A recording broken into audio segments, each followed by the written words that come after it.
morning, beautiful people. Welcome to yet another episode of the Younib Breakfast Show with me, Peninah, Wachera. I hope you guys have woken up well and are prepared to face your day today. For me, I am really excited to have this show today and also to just have a conversation with you guys and to inform you on matters affecting you guys. So I'm really excited to start this conversation and also to start this day. And if you have your morning affirmations, remember you can easily share through our social media platforms, Younib_TV on Instagram, Younib Media TV on Facebook, and there's a number on your screen. You can SMS or WhatsApp 0719 144 144. For now, let's go straight to the morning bite of the day.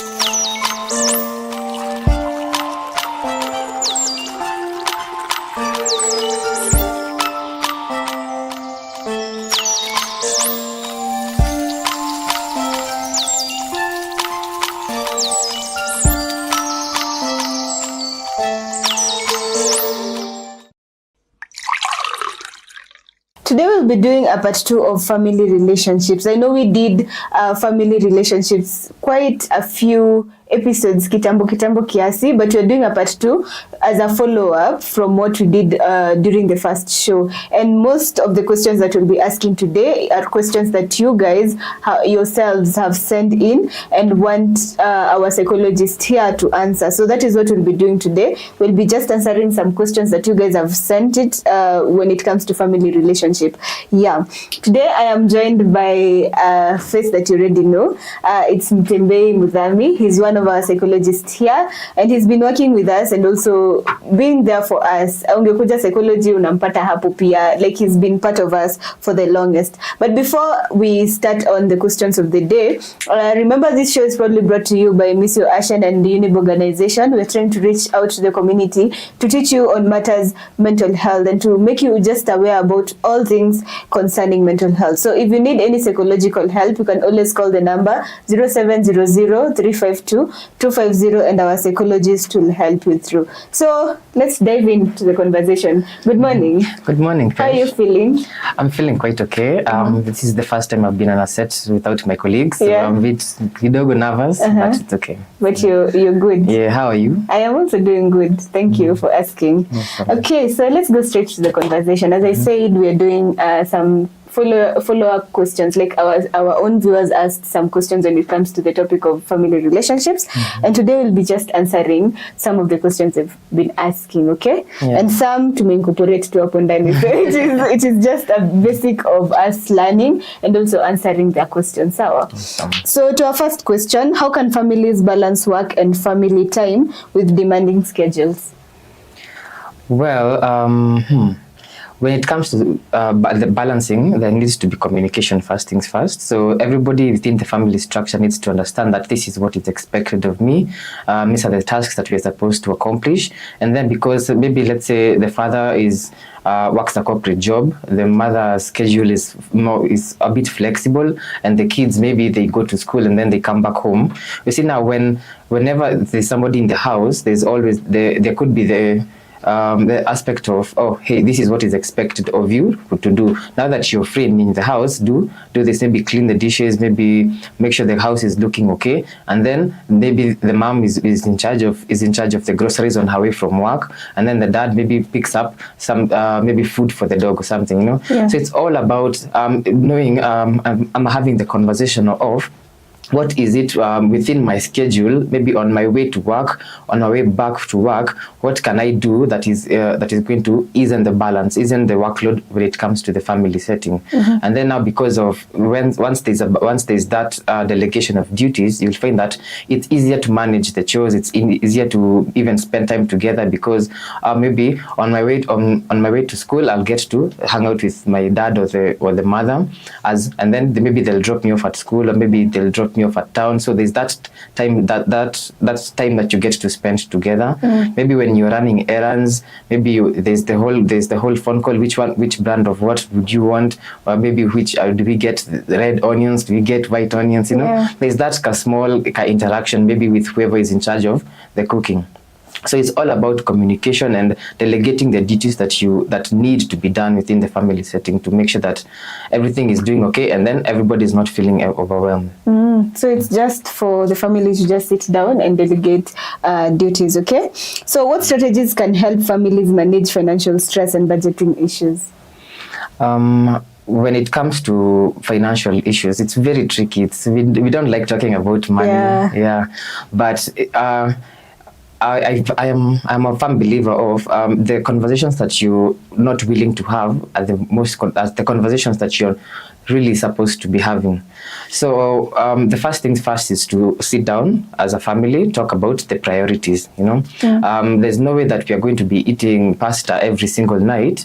Well, we need to pay for the bills, you know. There's no way we are going to go on safari and the school fees have not been paid, you know. So instead of stretching your finances on luxuries, the first thing should be let's look at whatever is expected of us as a family. We need to pay either the rent, we need to fuel the car, we need to pay for school fees, you know, keep the lights on. So these are the biggest priorities. And then after that, if there's enough left, then now comes the luxuries, comes the treats and all that. But initially it's just sit down, have the conversation, let everybody within the family structure understand the priorities that are really number one before anything else. So because after that, you'll find that maybe we've sorted everything else that needed to be done, and now there's enough money maybe to go do something, you know. Now you will find that maybe we had like 100,000, we've paid all the necessary bills, we're left with 20,000. Now we can do something with the 20,000 instead of coming looking at the 100K and then you're like, let's go on safari. Then you come back, the water has not been paid for, the school fees have not been paid for, and all that. So it's all about priorities. When it comes to actually the finances, as you said, finances is a tricky conversation. And so many people don't like talking about it, mostly even in the households, because of maybe my husband earns more than I do, or my wife earns more than I do. And it brings a lot of misunderstanding, in which the next question was about misunderstanding and communication. But when we speak about finances, most times, and the way you've said, basically, it's good for us to just ensure that the basic is done. Then if the extra, as you said, you can use it somewhere or even save it or invest it, so that by the time it is August holiday or by the time is on a holiday where you can all go celebrate, and already itakuwa make pesa if it's an investment. And if it's saving, at least you'll be putting in together to the extent that when you know during the holiday you can easily go together and have fun with money that you guys already set aside for having to go there for the holiday. So it is important for us to understand that finances are very important, actually, because we've been time and again tumekuwa tukiulizwa whether money is happiness or you can live without money. But I say money is a means of making you happy. So if you have money, you definitely have that happiness. There's that comfort that comes with money, and all of us are working hard so that we can get money. So money is important for all of us, but it can also cause a lot of misunderstanding if you don't actually know how to speak out on money matters, how to just go and just be open about these issues and say, okay, this is what we'll be doing, or even delegating duties. It takes us back to the conversation we had. So as we think about whether money is important to us, or whether you can get married to somebody who really doesn't have money but you're happy, lala chini kwa floor and just live without money, or you prefer a lot of money and then you cry in a luxurious in a Range Rover. So as we think about it, also let's try and reason out, if we are family members, if in a family member setting, what can we do to ensure that we get to keep the money we have, and also we get to grow ourselves through whatever little we have. So let's take this short break and we'll be back with more.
Welcome back to the Uni Breakfast Show, and today we are speaking about family relationships, and we are answering questions that you guys had posed on our previous show when it comes to family relationship.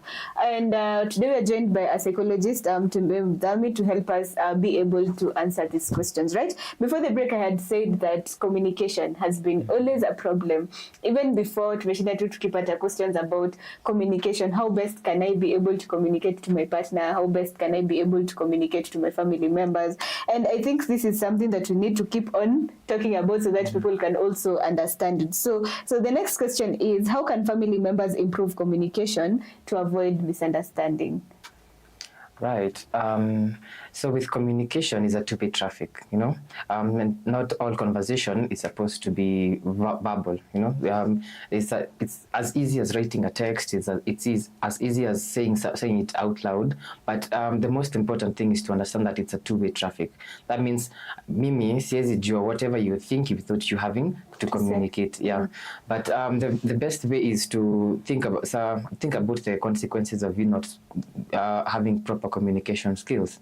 Let's say in the event that let's say somebody has asked you something to do, maybe the mom has asked you, I need you to go home. Once you get home, make sure you take the chicken out of the freezer because that's what we are eating for supper.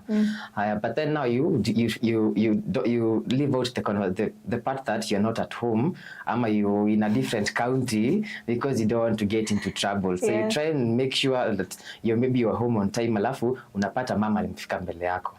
So now you have to cover up. Now you have to cover up the lie with another lie. That's gonna cause conflict. But it would have been as simple as saying, "Oh, hi, I'm not home right now. I'm not home at the moment. Maybe I'm not close to home at the moment. But immediately I get there and make sure that maybe I do whatever it is that you're asking. That way, afadhali atakasiriki akijua whatever I had sent you to do, it won't be done. So hata akifika nyumbani utapata alikuwa amenipatia heads up, maybe hajafika bado ama amechelewa kwenye yako. So it's about thinking about what are the consequences of me not speaking up, what are the repercussions of me withholding information, and then what are the effects of me not actually receiving that information. Because we know, as I've said before, communication is a two-way traffic.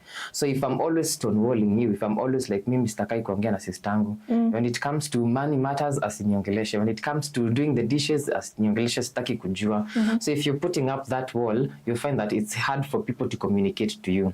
So there's also the issue of self-reflection. Am I easy to talk to? Am I approachable? Am I the kind of person who I would want to communicate to? So there's also that. So it's thinking about the grand scheme of things. What will the communication, will it break or will it build? And then also looking deep within yourself. Am I somebody who can be approached? Am I somebody people can confide in? And then, of course, communication is going to get better. Also, people say communication is key to every relationship, and we've seen it time and again, people asking, discussing about it, and it's something that you need to work on. If you see that it's not working for you, you have to actually start training yourself on how you can be able to communicate. It means either you have a problem or one member of the family has a problem, but you cannot also judge that the other person has a problem unless you work on yourself. And then if you work on yourself, definitely the other party will start saying, there's like a different thing. So even them, they can start working on themselves. So it's something that you need to actually speak or see from yourself and then now make a change. Then the change will also reflect on your partner. I think I am right there, right? You're right on track. Yeah. So when it comes to family relationship, I think this is an aspect that we have not really spoken about. Definitely in families we have aging parents. Like in our families there are grandparents, there are our aunties who are aging, right? And the next question will take us to those people, the aging parents. Yeah. So somebody asked, how can families support aging parents while juggling other responsibilities? That's quite sensitive, considering I don't want to be cancelled. But you see, the thing is, what we all need to understand that we're also going to age at one point. Yeah. You know, so if you don't plan for retirement, if you don't plan for your aging, you're going to be a burden on other people when you aging, when you're old and grey. So when it comes to supporting the aged people and juggling your responsibilities, it's all about priority, you know. What are your priorities? Do you really want to be out here in Dubai on a yacht, spending your money?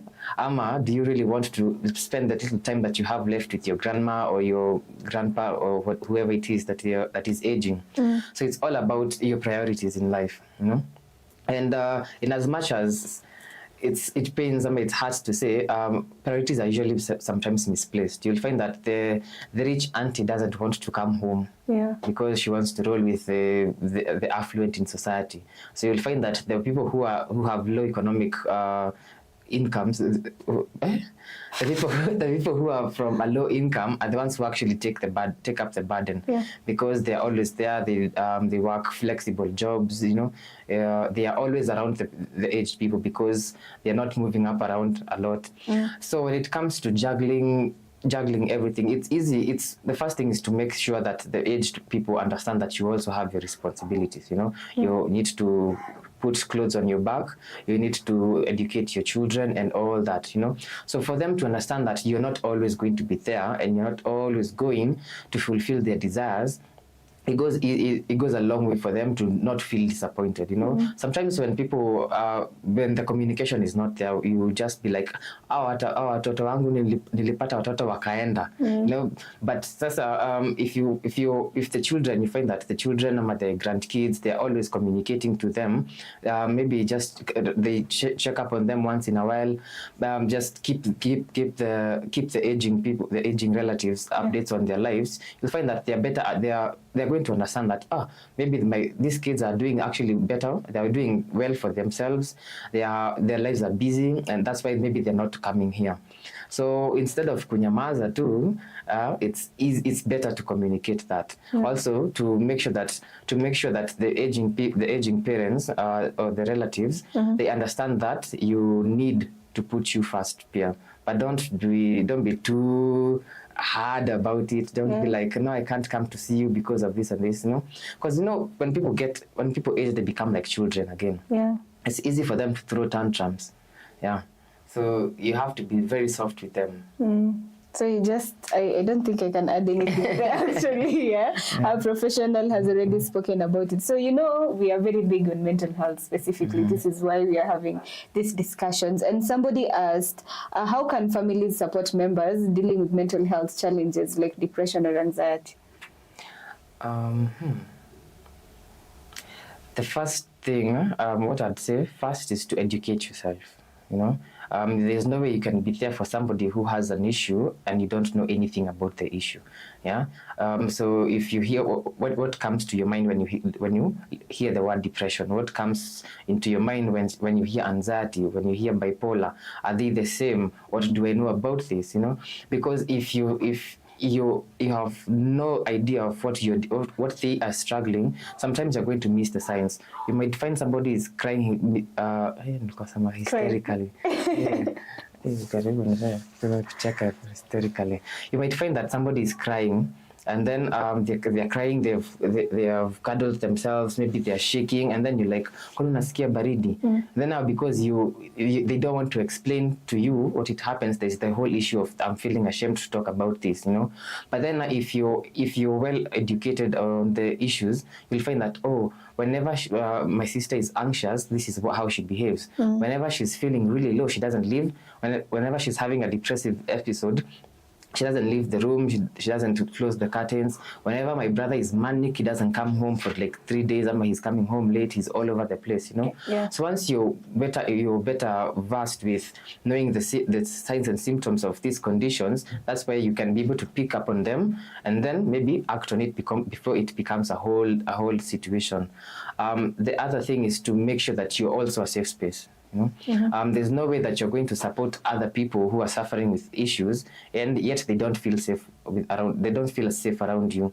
So is to make sure that you've created an environment that even if they're really having a hard time, even they're feeling very low, they can be able to go and talk to you, you know, because we all want to help out other people, but sometimes we all also have our own issues. So it's for us to understand that, yes, in as much as I have my own issues, I also need to always be checking up on my brother or my mother, because sometimes if you don't check up on her, maybe I'll have missed some signs. Yeah. So it's about educating yourself about everything that your family members may be having, and then opening or creating a safe space where they can be able to share about their experiences, share about whatever it is that is going through them at that time. So it's for us to become safe spaces to our family members, to the extent that they can be able to feel that they are in a safe space to speak about it. I want to also ask, because I've seen a question on stress when it comes to academic performance. So I think I should just ask it right now. So what approaches can help manage the stress of children's academic performance and extracurricular activities? Or rather, let me rephrase this. So what can family do to be able to help their children be able to manage the stress of their academic performance and extracurricular activities? I think, do you remember the show we did on talents, and how the talents and overall performance can be such a huge burden on people? Yeah. I think this ties to that. So when it comes to extracurricular activities and performances, we need to maybe we need to have the conversation that sometimes it's okay not to be the best. You don't have to be the best footballer. You don't have to be the one who scores 500 to 500 marks, Yeah. But it's okay. It's really necessary for you to put in the effort, But in as much as, you see, this, I'll take, for example, like a rubber band. You can stretch it as much as you would want to, but at one point it's going to snap. Yeah. So that's also the same notion when it comes to the pressure and the stress, because sometimes we really want to be good ourselves, that we get we are so hard on ourselves. We are putting so much pressure on ourselves. We are always reading. Maybe you're always in the gym. You want to work out. You want to be the next gymnast. You are always doing somersaults and all. So sometimes you're putting so much pressure on this one thing that you're neglecting all the others. So it's to have an overall approach about everything, So it's not about just academics. It's not all just about your talents. It's about making sure that you're well-rounded, because you might find that maybe by me sleeping earlier, me making sure that my sleep hygiene is top-notch, you find that I'm better able to concentrate on my academics. That way I'm able to retain the content that I've read. So it's about fixing everything around you: your diet, your sleeping patterns, your social interactions, not just focusing everything on this one. Because if this one thing is doing okay, if your grades are always okay, but every other aspect of your life is falling apart, you'll find that now you're stressed. Because if you're not reading, then you're not sleeping. If you're reading, you're not sleeping. If you're always reading, if you're always in the gym, if you're always running around doing exercises, then you're not eating well. So make sure that everything overall is okay, and then you'll find that sometimes there's change. You're going to notice small changes towards the one goal that you want to achieve, because now you're a very all-rounded person. Yeah. When you spoke about talents, I thought you were also going to mention the show we did on power performance. Like, it was well put on how you can be able to support your own children. Yeah, we had Faith who gave us the story about poor performance, how she was not doing well, and how the family came in.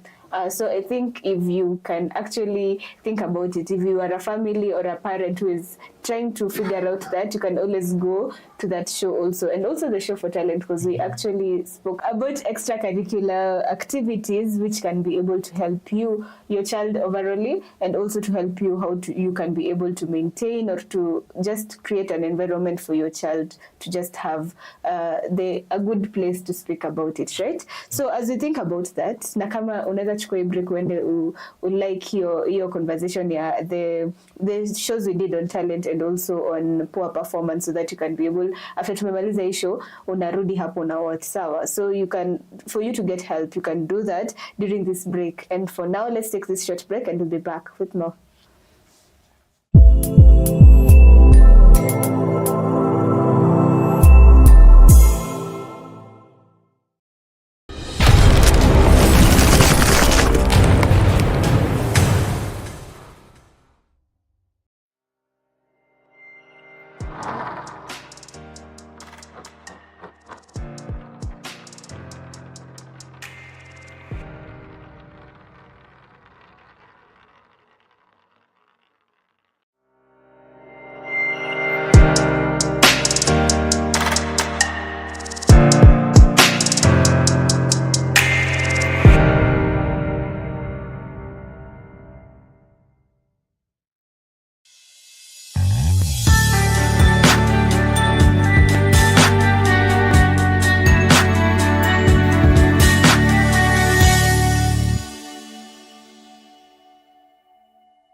Welcome back. This is still the Younib Breakfast Show with me, Peninah Wachera, and today we are talking about family relationships. And these are questions that you guys have been asking when it comes to family relationships specifically. Yeah?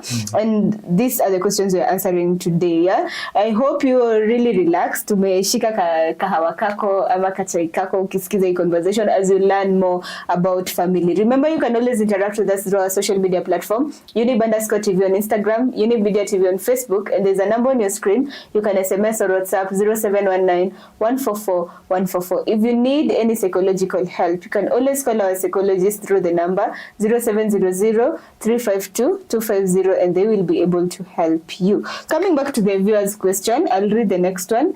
How can families bridge gaps caused by different cultural backgrounds or generational views?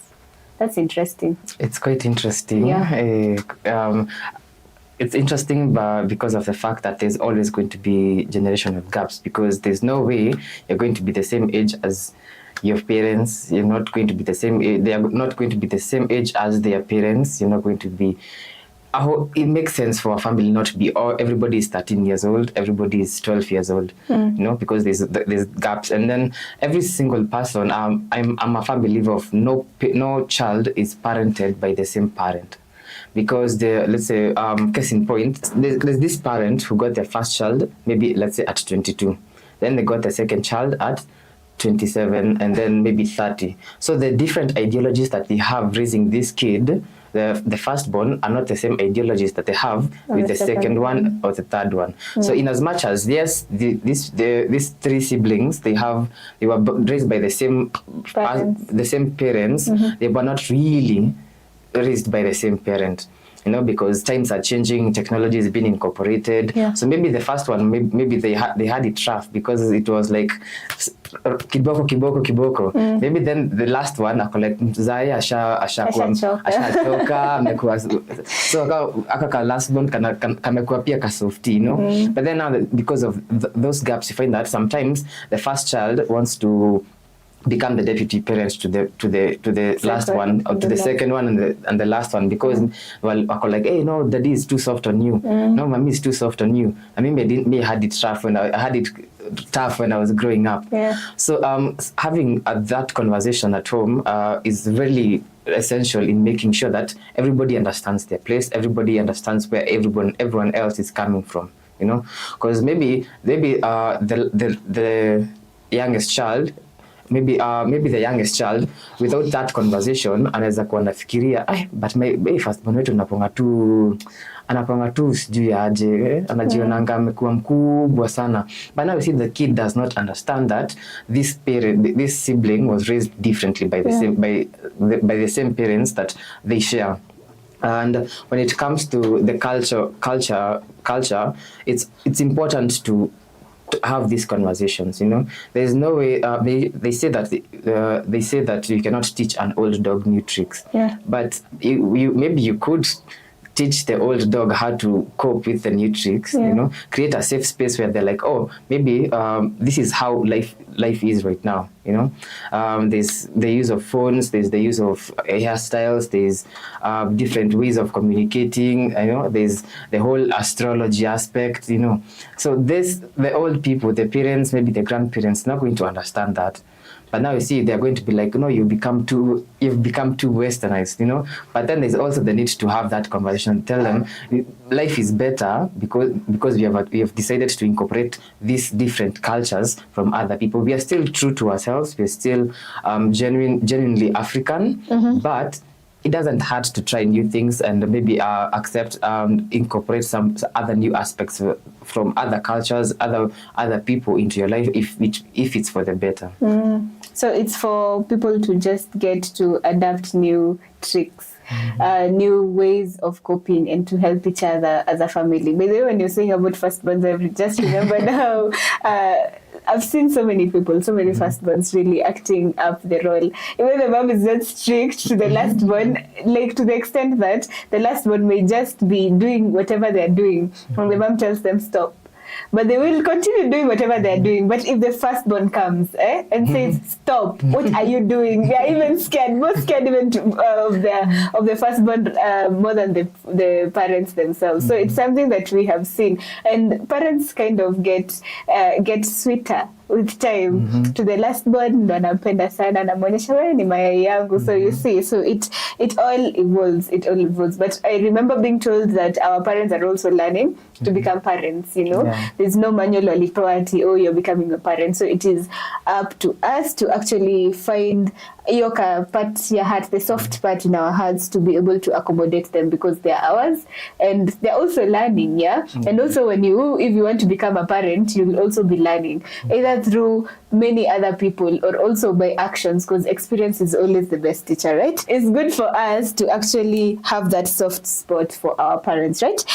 To the next question, what support system can help families cope with the death of a loved one and the grieving process?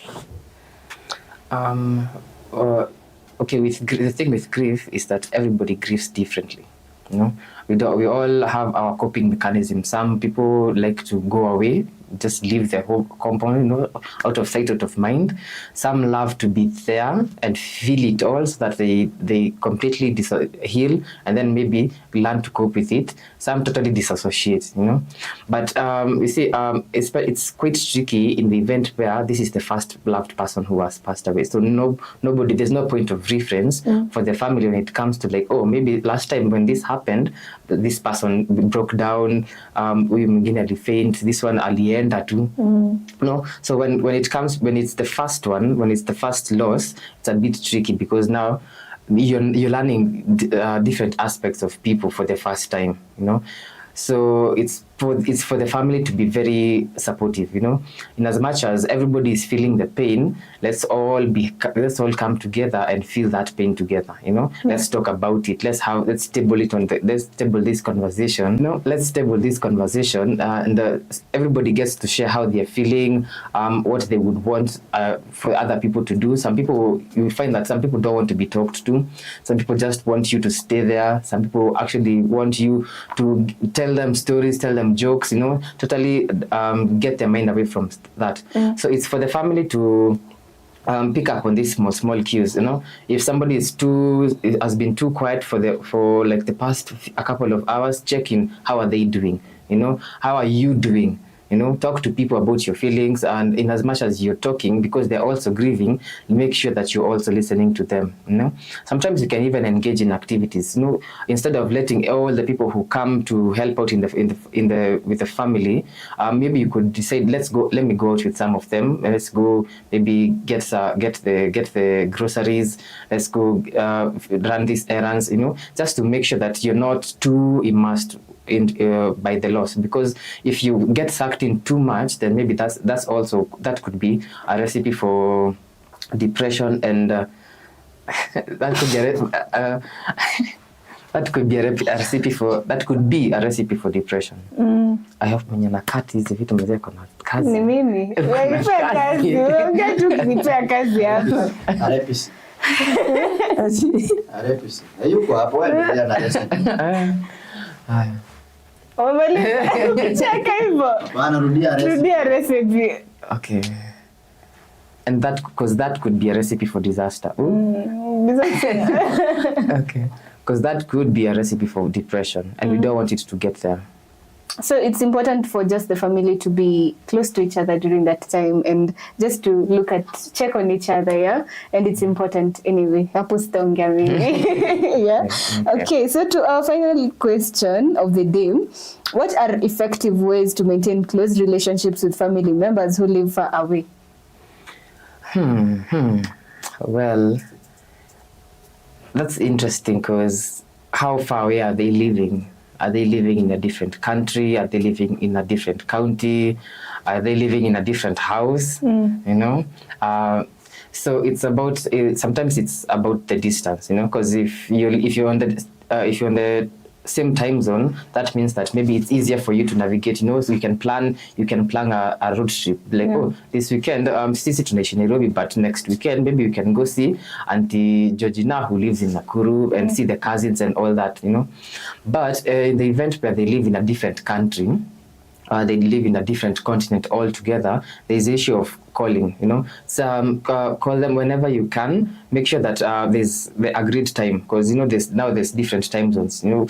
Yeah, kiwa ameamka, on this other side maybe the people are asleep, but hakuwezi kosa that middle ground where either parties are going to be awake.